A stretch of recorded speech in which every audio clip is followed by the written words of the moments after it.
विषय घेऊ. कांबळे मी म्हणतो उभी बाटली आडवी झाली पाहिजे म्हणल्यावर बाटली सोडले कोणा कोणाला ऐकायचंय तुला? कसं काय सांगताय?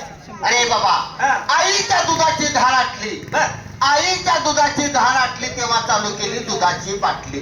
लहानपणी शाळेत जाऊ लागला तर चालू झाली पाण्याची बाटली. होय होय प्राथमिक शाळेत जाऊ लागला तर पिऊ लागला थंडीची बाटली. बरोबर. उच्च माध्यमिकला जाऊ लागला तर पिऊ लागला बिअरची बाटली. बर.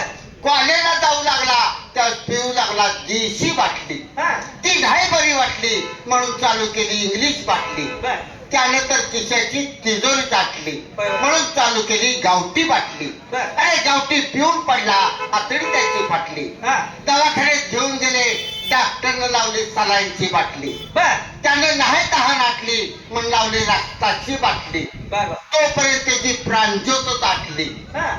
प्रेताला आंघोळ घालताना पाण्यात ओतली अत्तरची बाटली. बर. सरणावरती घातल्यानंतर ओतली रॉकेलची बाटली. तेव्हा त्याच्या जीवनाची समस्याच मिटली. अशी ही बाटली, अशी ही बाटली. बर. मला सांग, लहानापासून म्हाताऱ्या माणसापर्यंत या बाटलीनं पाठलाग सोडलेला नाही. मग तुला बाटलीचा तितक्याने काय उपयोगाचा रे?